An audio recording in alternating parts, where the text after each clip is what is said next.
Hola, buenas tardes. Los datos del coronavirus vuelven a superar todos los registrados hasta ahora. Han muerto 849 personas más y hay otros 9.222 contagios. Son las cifras más altas en un día.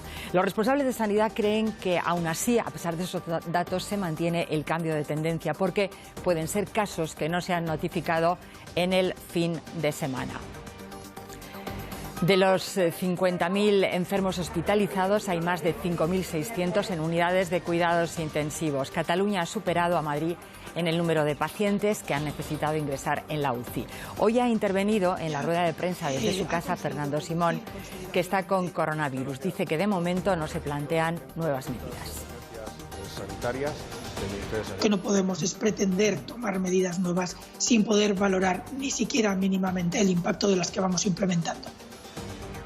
No es una carrera hacia arriba, no es a ver a quién se le ocurre una medida nueva. Esto es tratar de aplicar las medidas más coherentes posibles, las medidas con las que podemos tener un impacto en la evolución de la epidemia. Recordamos los datos que se actualizan cada día a mediodía. Hay casi 94.500 contagios, 8.187 fallecidos y ha habido casi 20.000 altas. Son los datos del coronavirus en España. Desde la Organización Mundial de la Salud avisan, el confinamiento no es suficiente para bajar la curva. Insiste la OMS en que realizar pruebas a la población es fundamental. Anoche llegaron 1 millón de test rápidos que ahora se analizan. Fuentes oficiales han confirmado a Televisión Española que China está investigando a la empresa que vendió la partida de más de 600.000 test defectuosos la semana pasada. Hoy, en el primer día de paro de toda la actividad no esencial, que no afecta finalmente a los autónomos que no habían cerrado con el estado de alarma, el Consejo de Ministros aprueba hoy una moratoria en el pago de las cuotas de la Seguridad Social para los autónomos y también medidas de apoyo para el pago del alquiler y las empleadas de hogar.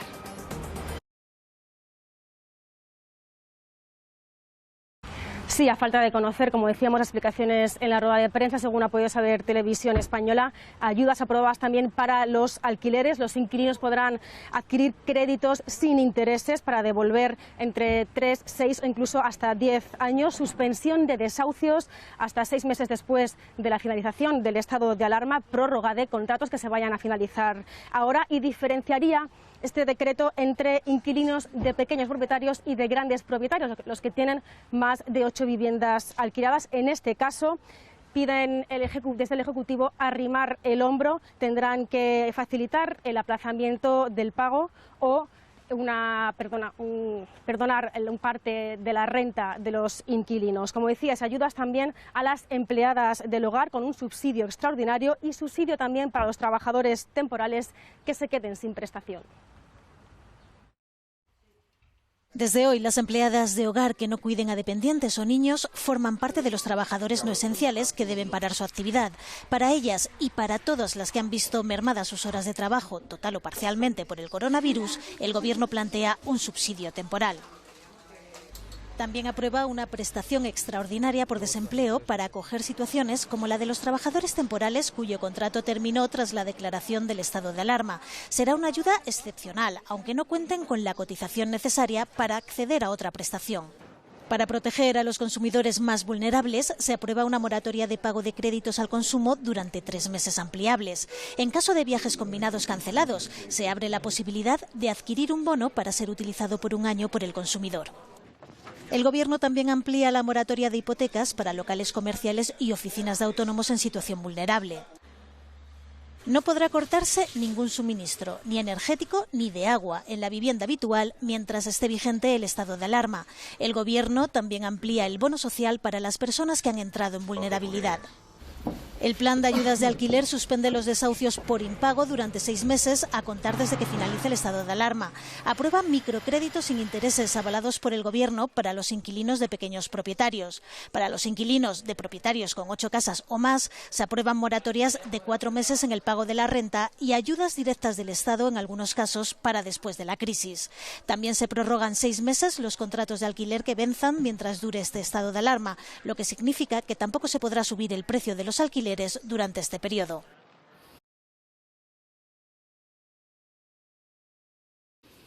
En la rueda de prensa diaria sobre la situación de la crisis del coronavirus en España, la policía ha alertado de un nuevo fraude que circula por Internet. Son correos que envía supuestamente una gran multinacional estadounidense de comercio electrónico está siendo suplantada su identidad, un correo en el que se pide datos a los usuarios con la única intención de robarles.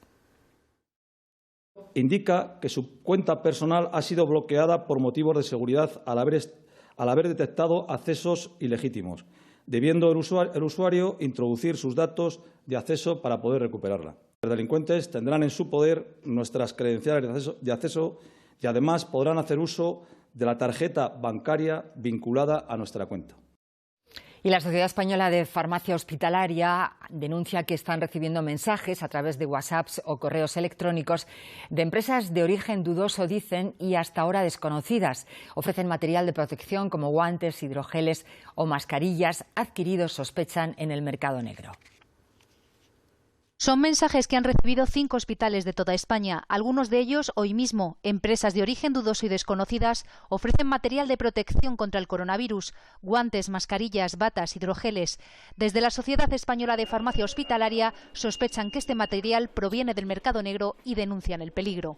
Si no hay una certificación por parte de un organismo notificado, que es la necesaria para determinadas clases de productos sanitarios, no se puede comprobar que estos cumplan con los requisitos de seguridad y funcionamiento que exige la normativa europea. Proveedores no oficiales que incluso lo ofrecen telefónicamente denuncian a precios desorbitados y también a particulares. De farmacia yo creo que damos bastante seguridad, damos sensación de seguridad. Y luego no solo eso, que todos los productos siempre podemos ser enseñados que llevan el marcado CE como calidad europea, ¿sabes? Cosa que a lo mejor por internet no pueden demostrarse, ¿no? Buenos días, quería un gel hidroalcohólico. Desde el Colegio Oficial de Farmacéuticos de Madrid aseguran que ya están adoptando medidas. Somos conscientes de que existe actualmente un mercado negro en la venta de mascarillas, de geles y de guantes. Lo estamos poniendo en conocimiento de las autoridades sanitarias y de nuestros propios colegiados para que no adquieran estos productos. Recuerdan que en situaciones de crisis como la actual, más que nunca hay que comprar el material farmacéutico en farmacias. Solo hay una excepción, insisten, en la que se puede comprar directamente a un farmacéutico, cuando este, que debe ser el más próximo a la vivienda, lleve puntualmente en persona los medicamentos a la población vulnerable.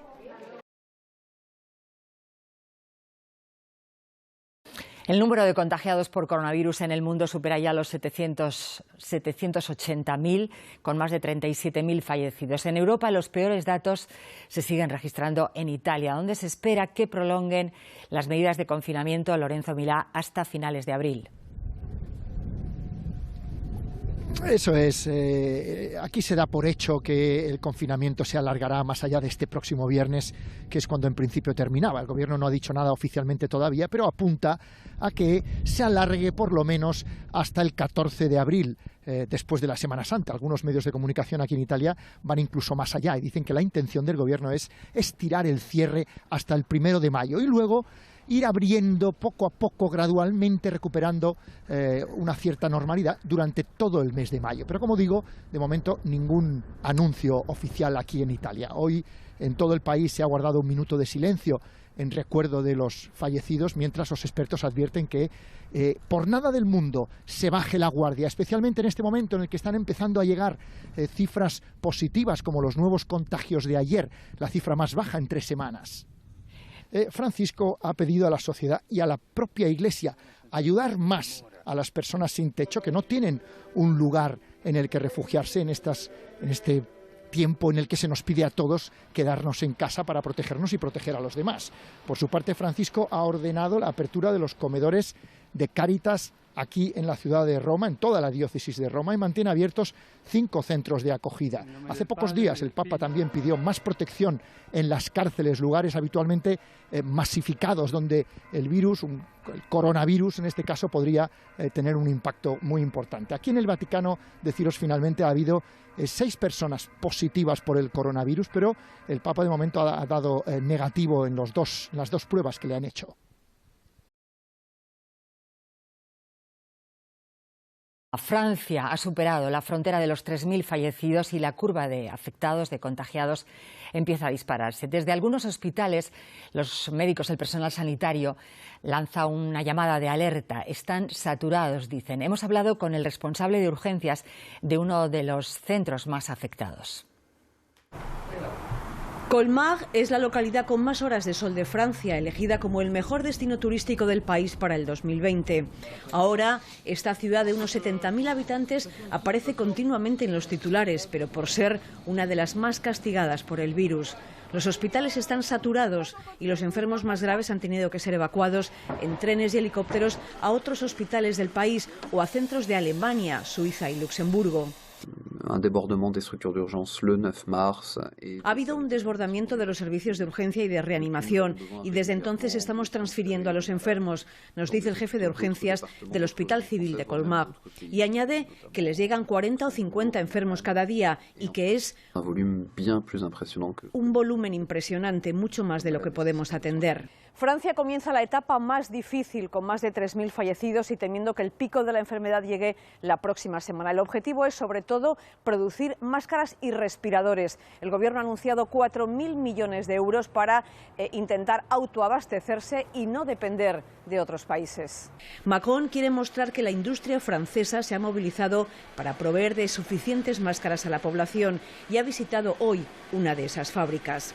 El día nos ha dejado otra imagen insólita. El aeropuerto de Orly, por el que pasaron 32 millones de pasajeros el año pasado, ha cerrado. Solo operarán vuelos de emergencia.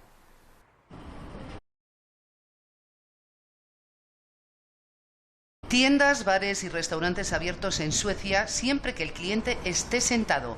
Allí, con 4.000 positivos y 150 fallecidos, solo han cerrado universidades e institutos y prohíben reuniones de más de 50 personas. La gente con síntomas es la que no debe salir, dice el responsable de salud pública, que confía en el sentido común y cree muy nocivo permanecer meses en casa. Es el llamado experimento sueco, o como dicen los científicos, inmunidad de grupo.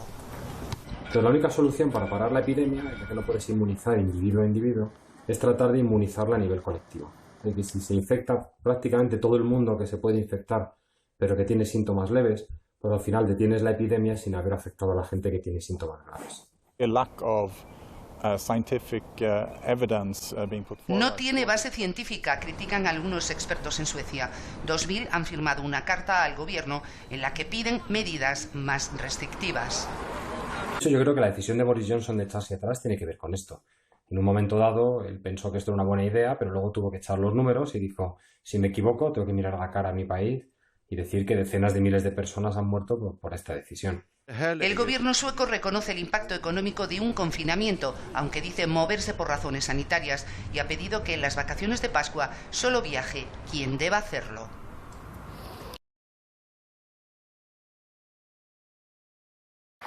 Y en Estados Unidos, el presidente Donald Trump asegura que van a fabricar tantos respiradores que les van a sobrar. We're going to be sending them to Italy. We're going to be sending them to France. We're going to be sending them to Spain, where they have tremendous. Y los que les sobren los van a vender a Italia, Francia y España, donde dice que hay problemas tremendos. Lo ha dicho en su última rueda de prensa, la ha dado en el jardín de la Casa Blanca. Donald Trump también cree improbable que se ordene el confinamiento en casa de todo el país porque la situación, asegura, es muy diferente de un estado a otro. El último dato registrado en Estados Unidos, Sara Rancaño, estamos en directo en Nueva York, es el de más de 500 fallecidos en un solo día. Sí, con casi 3.200 muertos se acerca ya a la cifra de fallecidos de China. Es la situación ahora mismo aquí en Estados Unidos, pero aún no han llegado al vértice de la curva, según los expertos, así que se preparan para un escenario aún peor, y esta es la imagen que estamos viendo en muchos puntos del país, en parques, en campos de fútbol, en canchas de baloncesto, convertidos en hospitales de campaña. Este está en mitad de Central Park, en Nueva York, para pacientes con coronavirus. Y anoche vimos al Empire State iluminado como si fuera una sirena, y una inmensa sirena en tributo, en reconocimiento a los sanitarios y a los que están en primera línea, también a los policías, que es uno de los colectivos más afectados por el virus, con más de 1.000 infectados. Y en los hospitales contarán con más armas a partir de ahora para luchar contra la enfermedad, porque se han aprobado 2 medicamentos, la cloroquina y la hidroxicloroquina, en tiempo récord para luchar con esta enfermedad, especialmente en los pacientes ingresados.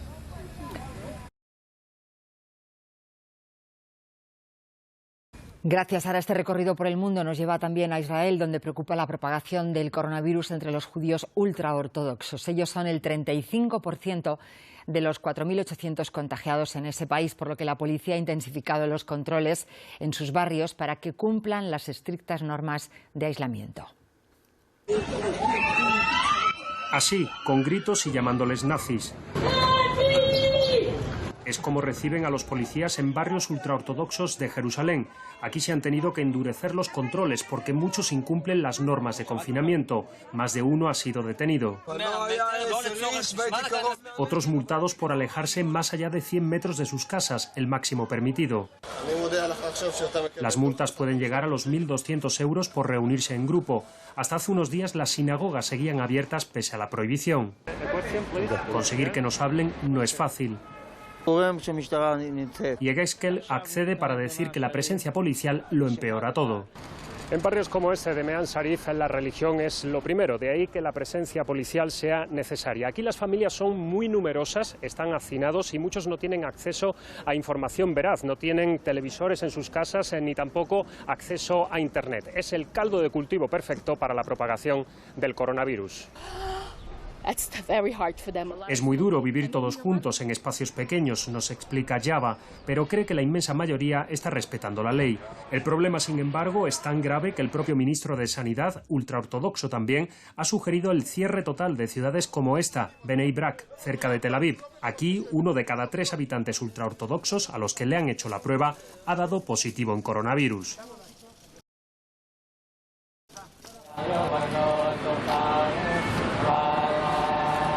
Así salen a pedir limosna los monjes de Bangkok, la capital de Tailandia. Utilizan mascarillas sobre las que colocan caretas de plástico. De esa manera intentan minimizar el riesgo de contagio de coronavirus mientras rezan y dan sus bendiciones a los fieles que, como obliga la tradición, les suelen entregar comida y bebida. Hasta ahora Tailandia reconoce más de 1.600 contagios y 10 muertos por COVID-19.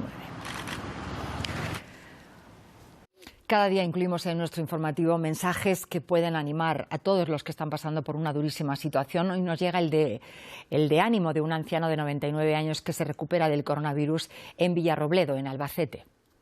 ¿Cómo estás? Muy bien, muy bien. Has estado 4 días en el hospital. Agustín Clemente estuvo solamente 4 días hospitalizado y pasado mañana cumple los 14 días de aislamiento en casa de una hija después de recibir el alta el pasado 19 de marzo. Su familia cuenta que tiene buena salud y ha pasado la enfermedad, dicen, casi como si fuera un catarro fuerte. Convoys de policía llegaban a esta casa con una misión. Felicitarla a ella, Lula Vázquez. 110 años ha cumplido la vecina más veterana de Pontevedra. Su familia, a pesar de la distancia, querían acompañarla. Fue una sorpresa. Todas las sobrinas, ahí, todas no, pero bueno, parte de ellas. Todos difícil, porque aunque no tiene hijos, la tía Lulú, que así se la conoce, tiene 87 sobrinos, veterana en edad y también en experiencias. Recuerdo tantas y ya no sé contar. Si de algo sabe Lulú es de guerras y de pandemias. Ya sobrevivió a la gripe española de 1918. Era muy niña, debía tener 7 años. Reconoce no llevar demasiado bien el confinamiento, acostumbrada al ajetreo de familiares en casa. Tiene que ser así la vida porque es una enfermedad. Eso sí, promete que los 111 vendrán con doble celebración.